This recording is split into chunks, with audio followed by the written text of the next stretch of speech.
Welcome to Dose of Wonder. I'm Caitlin, your guide on this journey through mindfulness, mental health, grief, and personal growth. Each episode will dive into honest explorations and gentle reflections to help you find moments of calm, clarity, and a little bit of wonder too. So grab your favorite cozy spot, take a deep breath, and let's get started. Welcome to today's episode. I want to talk about something that almost everyone feels, a modern paradox. The constant yanking around by the speed of life. The carousel of busyness spinning faster and faster. And the longing to just step off. I'll start with a story, a confession of sorts. When the pandemic first began, I felt something unusual. I was thankful. Not for the virus itself. Not for the fear, grief, and loss that it brought. Not for the confusion, the stress, the anxiety. None of that.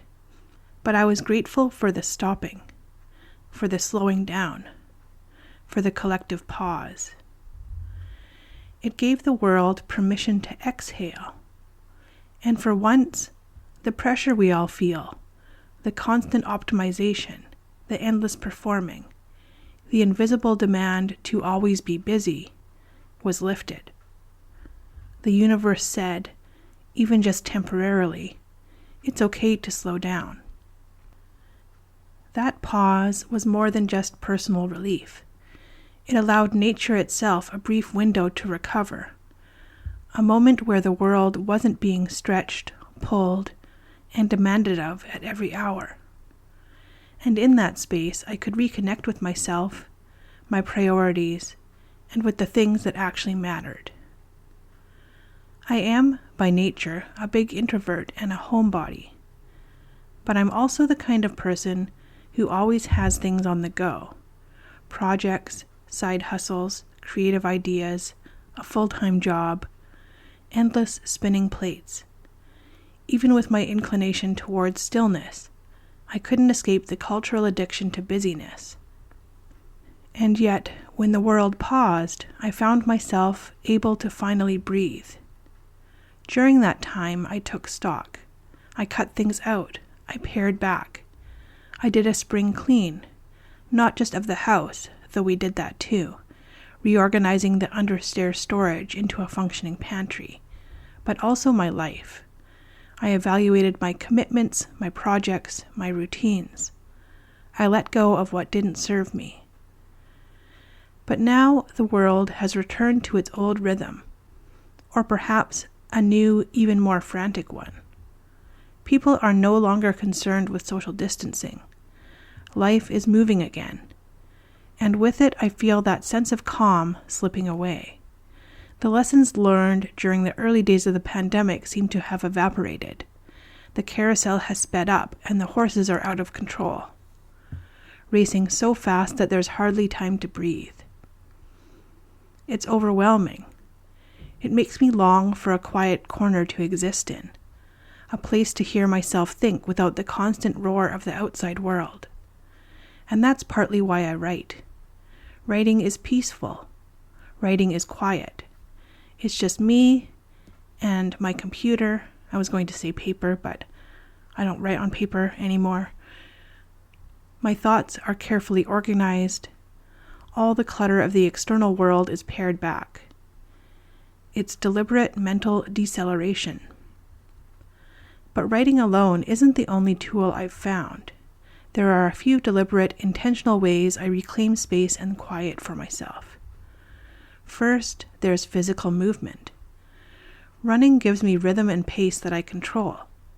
It's repetitive, simple, grounding. Then there's yoga and meditation, practices of conscious stillness. They counteract the frantic pace of the world outside, giving me a chance to return to my own body and breath. And then perhaps most profoundly, I remind myself that it's okay to just rest, just to be. Not to produce, not to hustle, not to achieve, just to exist. And I've realized that all the time that is enough. Here's the tricky part. Our society conditions us to see rest as failure, laziness, inefficiency.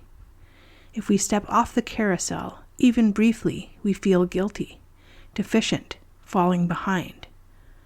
But that's a lie we must resist.